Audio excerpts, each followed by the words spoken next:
సమావేశానికి పవన్ కళ్యాణ్ కూడా ఆహ్వానించకపోవడం పైన అటు జనసేన, టీడీపీలోను రాష్ట్ర రాజకీయాల్లో చర్చ జరుగుతుంది. పవన్ కళ్యాణ్ ఏమన్నా టీడీపీ సైడ్ చేయబోతుందా? లేకపోతే పవన్ కళ్యాణ్ ఏదన్నా పీకే మీటింగ్ పిలవకపోవడంతో కొంత ఆయన ఏమన్నా అలకబూనారా అనే ఈ చర్చ అంతా కూడా సోషల్ మీడియా మీద నడుస్తుంది. ప్రస్తుతం ఈ అంశాల మీద మనతో మాట్లాడే జనసేన పార్టీ వీర మహిళ రావి సౌజన్య ఉన్నారు మాట్లాడదాం. మేడం మీ ఆ రోజు నారా లోకేష్ ఇంటర్వ్యూలో మాట్లాడుతూ అన్‌డౌటెడ్‌గా ఆయన ముఖ్యమంత్రి చంద్రబాబు గారు అవుతారు. వేరే క్వెషనే లేదంటూ ఆయన సమాధానం చెప్పారు.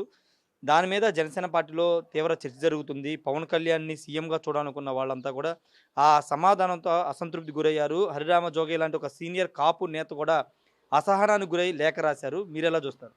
ఇక్కడ హరిరామ జోగయ్య గారి లేఖని మీరు ప్రామాణికంగా తీసుకుంటున్నారు. ఎందుకంటే కాపు నేత అని మీరే అన్నారు. సో, జనసేన పార్టీ కాపుకు సంబంధించిన పార్టీ మాత్రమే కాదు.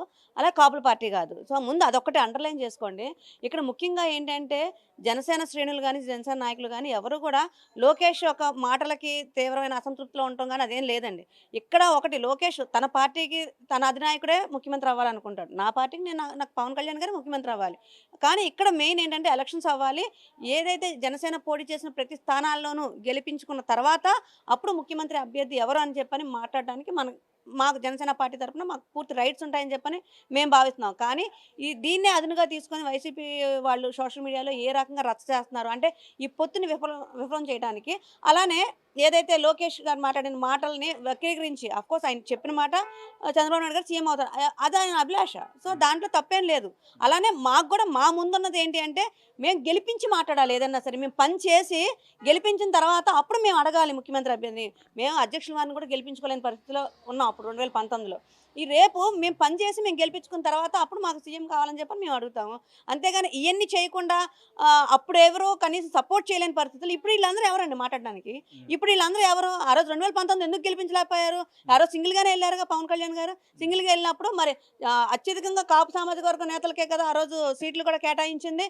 మరి ఆ రోజు సపోర్ట్ చేయని వాళ్ళంతా కూడా ఈ రోజు కొత్తగా వచ్చి మేము అలా అయితే సపోర్ట్ చేసేవాళ్ళం, రేపు మీరు ఇంకోటి కూడా వింటారు. ఒక భవిష్యత్తులో ఇంకేమైనా కొంచెం ముందుకు వెళ్ళిన క్రమంలో అసలు మేము అలా అయితే సపోర్ట్ చేసేవాళ్ళం, ఇలా కాబట్టి మేము సపోర్ట్ చేయట్లేదు, ఇలాంటి మాటలు మాట్లాడే పరిస్థితులు కూడా ఉంటాయి. కాబట్టి మేము ఒక్కటే ఆలోచిస్తున్నాము, ఏదైతే జనసేన పోటీ చేయబోయే నియోజకవర్గాలు ఉన్నాయో ప్రతి ఒక్క క్యాండిడేట్ని అసెంబ్లీకి పంపిస్తాము. అలానే ఎలక్షన్ అయిన తర్వాత ఏదైతే మేము సీట్లు గెలుచుకుంటామో ఆ ప్రాతిపదికన ఖచ్చితంగా సీఎం అనేది ఆ రోజు నిర్ణయిస్తారు. అంటే ఖచ్చితంగా సీట్లు గెలవడం ఓకే. సీట్లకు సంబంధించి కూడా మీరు అడ్జస్ట్ అయిపోతున్నారు. మీరు అడిగిన సీట్లు కూడా టీడీపీ ఇవ్వనంటుందని ఒక చర్చ నడుస్తుంది. ఒకవేళ మీరు అడిగిన సీట్లు ఇస్తే మీరు డిమాండ్ చేసే అవకాశం ఉంది. కానీ అన్ని సీట్లు కూడా ఇవ్వట్లేదు. అక్కడ కాంప్రమైజ్ అవుతున్నారు. ఇప్పుడు సీఎం సీటు విషయంలో కాంప్రమైజ్ అవుతున్నారనేది ప్రధానంగా నడుస్తున్న చర్చ. ఏం కాదండి. అదేం కాదు. అంటే ఇయన్నీ కూడా ఎవ్వరు అంటే ఎప్పటినుంచో నడుస్తుంది. అంటే మీకేదో 20 ఇస్తాం, 15 ఇస్తాం.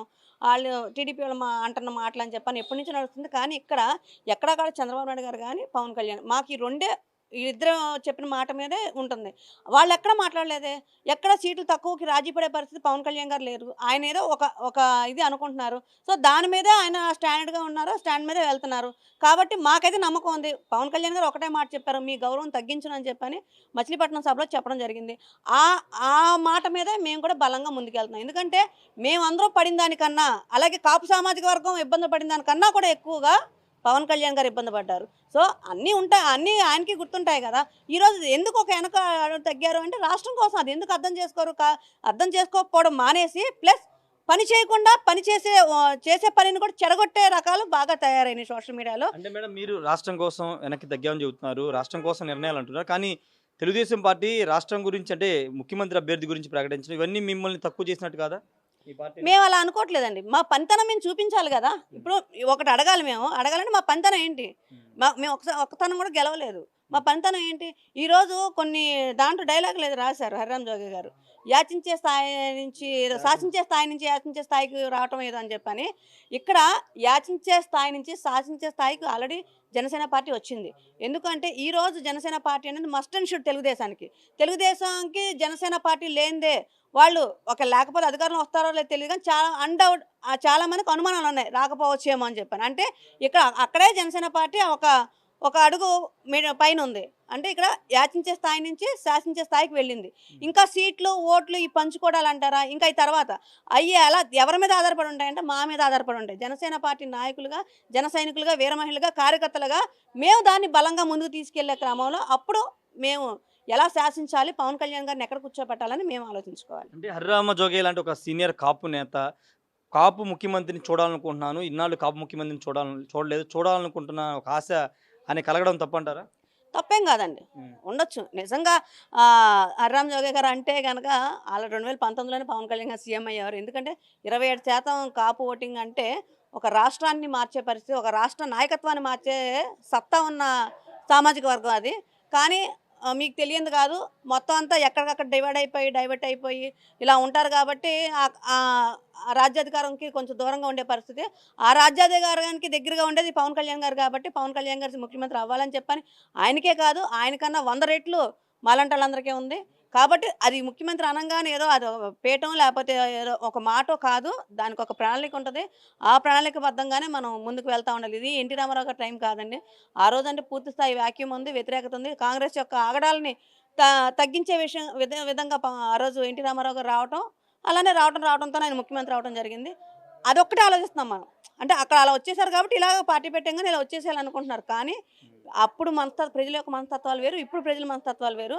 ఇప్పుడు ఏం చేసినా కూడా అనుమానంగా చూసే పరిస్థితి, ఒక మంచి చేసినా కూడా ఈడు ఎందుకు మంచి చేస్తున్నాడా అని అనుకునే పరిస్థితిలో ఉన్నాం. కాబట్టి ఈ రోజుల్లో ముఖ్యమంత్రి అవ్వటం అంటే చాలా, అంటే ఒక క్యాడర్ ఉంది, క్యాడర్ చాలా బలంగా ఉంది. కానీ దాన్ని బలంగా నడిపించే నాయకత్వం పూర్తి స్థాయిగా లేనప్పటికీ కూడా పవన్ కళ్యాణ్ గారు 10 సంవత్సరాల పాటు ఇంత నిబద్ధతగా పార్టీ నడుపుతున్నారంటేనే అక్కడ మనకు అర్థమవుతుంది ముఖ్యమంత్రి స్థానానికి దగ్గరికి వస్తున్నారని. కాబట్టి ఆ స్థానం దగ్గరలో ఉన్నాము, చూద్దాం. రేపు ఇంకా ఎంతో లేదుగా, 3-4 నెలల టైం ఉంది. అలానే రేసులో లేమని చెప్పట్లేదుగా, రేసులోనే ఉన్నాం, ఉంటాం కూడాను. మా యొక్క కష్టంతో ఆయన్ని ముఖ్యమంత్రి చేసుకుంటాం. అంటే మొన్న ప్రశాంత్ కిషోర్ హైదరాబాద్ నుంచి నారా లోకేష్ తీసుకొచ్చారు, ఉండవల్లిలో చంద్రబాబుతో మీటింగ్ జరిపారు. 2:30 గంటల పైన వాళ్ళు మీటింగ్ జరిగింది. కానీ పక్కనే 10 కిలోమీటర్లు ఉన్న పవన్ కళ్యాణ్ ఆహ్వానించలేదు. వాళ్ళు పిలిచింది కూడా ఎన్నికల దృష్టిలోనే జగన్ ఏ విధంగా ఓడించాలనే సలహాలు సూచనలు తీసుకోవడానికి వ్యూహకర్త ప్రశాంత్ కిషోర్ మిశ్రా. అలాంటిది పొత్తులో ఉన్నటువంటి పవన్ కళ్యాణ్ ఒక రాష్ట్రానికి ఒక కీలకమైన పార్టీకి అధ్యక్షుడు ఉన్నటువంటి పవన్ కళ్యాణ్, పొత్తులో ఉన్న పవన్ కళ్యాణ్ ఎందుకు పిలవలేదు, కావాలనే పిలవలేదని ఒక చర్చ నడుస్తుంది. ఇప్పుడు వ్యూహాలు రచించడం అనేది టీడీపీకి అవసరం. ఎందుకంటే వాళ్ళు 0.1% కూడా వదులుకోవడానికి సిద్ధం లేదు. కానీ పవన్ కళ్యాణ్ ఆల్రెడీ వ్యూహం వేసేశారు. ఆ వ్యూహమే పొత్తు. సో ఈ పొత్తులో భాగంగా వెళ్తున్నప్పుడు ప్రత్యేకంగా వ్యూహాలు అనేది ఆయనకు అవసరం లేదు. కాబట్టి ఇక్కడ పవన్ కళ్యాణ్ గారు దూరంగా ఉన్నారేమో. ఎందుకంటే ప్రశాంత్ కిషోర్ గారు వచ్చారు అంటే దాంట్లో వాళ్ళు ఏమేమి మాట్లాడుకుంటున్నారు, ఏంటో వాళ్ళ అంతర్గత విషయాలు ఏంటనేది, టీడీపీ పార్టీ పొత్తులో ఉన్నాము అంటే రెండు కలిసిపోయి ప్రతి ఒక్కటి అని కాదు కదా, సమస్యల మీద అలాగే ఎలక్షన్ పరంగా మేము కలిసి వెళ్తామని చెప్పాము.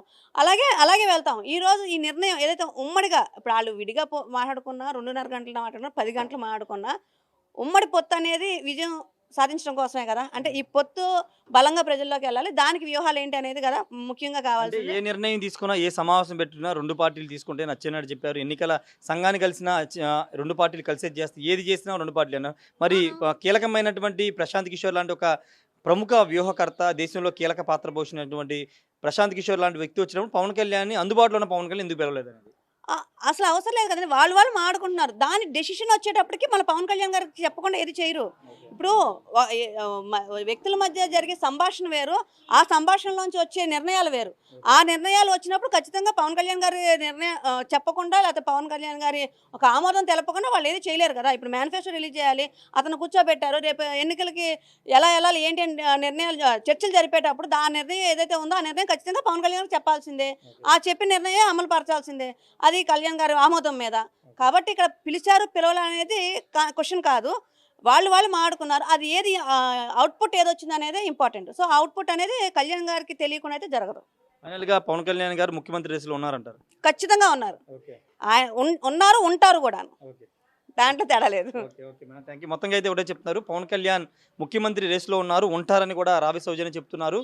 అంటే పొత్తులకు సంబంధించి ఇప్పటికే 2 పార్టీలు మాట్లాడుకుంటున్నాయి. ఇప్పుడు ముఖ్యమంత్రి అభ్యర్థిగా లోకేష్ చెప్పితే అది ఆయన నాయకుడు ముఖ్యమంత్రి అవ్వాలని కోరుకోవడం తప్పు కాదు. కాబట్టి ఆ సందర్భంగా చెప్పుకుంటారు తప్పించి పొత్తుల్ని బలహీనపరిచే విధంగా ఆయన వ్యాఖ్యలు చేసుకుంటారని రావి సౌజన్య చెప్తున్నారు. ప్రశాంత్ కిషోర్ వ్యూహాలు ఆ పార్టీ ప్రత్యేకంగా పిలిపించి మాట్లాడినప్పుడు పవన్ కళ్యాణ్ పిలవాల్సిన అవసరం లేదు. ఆ నిర్ణయాలు తీసుకున్నప్పుడు ఖచ్చితంగా పవన్ కళ్యాణ్ సంప్రదిస్తారని చెప్తున్నారు. ఏదైనప్పటికీ కాపు ముఖ్యమంత్రిగా పవన్ కళ్యాణ్ కాపు ముఖ్యమంత్రి కావాలనుకుని అందరూ కూడా కోరుకుంటున్నారు. కానీ హరిరామ జోగయ్య ఈ విధంగా లేఖలు రాయడం పట్ల కూడా కొంతమంది జనసేన పార్టీ నేతలు కూడా ఆగ్రహం వ్యక్తం చేసి చూడాలి మరి 2024లో ఎలాంటి పరిస్థితులు వస్తాయో. పవన్ కళ్యాణ్ ముఖ్యమంత్రిగా చూడాలనుకున్న వాళ్ళ కోరిక నెరవేరుతుందో అవుతుందో లేదో చూడాల్సిన అవసరం ఉంది. Camera person నానితో Rayesh RT Vijayawada నుండి. ఎస్, ముఖ్యమంత్రి అభ్యర్థి విషయంలో నారా లోకేష్ చేసిన కామెంట్ మీద ఇప్పుడు ఆంధ్రప్రదేశ్లో జనసేన టీడీపీ నేతలు పెద్ద ఎత్తున మాట్లాడుకుంటున్నారు. అంతేకాదు ఉమ్మడి సీఎం అభ్యర్థిగా చంద్రబాబే ఉంటారంటూ నారా లోకేష్ కుండబద్దలు కొట్టేయడంతో జనసేన పార్టీలో కూడా కొంత చర్చ జరుగుతుంది. అధినాయకులు నిర్ణయాన్ని లోకేష్ ఏ విధంగా చెబుతారని ఒక చర్చ కూడా జరుగుతున్న నేపథ్యంలో మొన్న పీకే సమావేశానికి పవన్ కళ్యాణ్ కూడా ఆహ్వానించకపోవడం పైన అటు జనసేన టీడీపీలోను రాష్ట్ర రాజకీయాల్లో చర్చ జరుగుతుంది. పవన్ కళ్యాణ్ ఏమన్నా టీడీపీ సైడ్ చేయబోతున్నా, లేకపోతే పవన్ కళ్యాణ్ ఏదన్నా పీకే మీటింగ్ పిలవకపోవడంతో కొంత ఆయన ఏమన్నా అలకబూనారా అనే ఈ చర్చ అంతా కూడా సోషల్ మీడియా మీద నడుస్తుంది. ప్రస్తుతం ఈ అంశాల మీద మనతో మాట్లాడే జనసేన పార్టీ వీర మహిళ రావి సౌజన్య ఉన్నారు, మాట్లాడదాం. మేడం, మీ ఆ రోజు నారా లోకేష్ ఇంటర్వ్యూలో మాట్లాడుతూ అన్డౌటెడ్గా ఆయన ముఖ్యమంత్రి చంద్రబాబు గారు అవుతారు, వేరే క్వశ్చనే లేదంటూ ఆయన సమాధానం చెప్పారు. దాని మీద జనసేన పార్టీ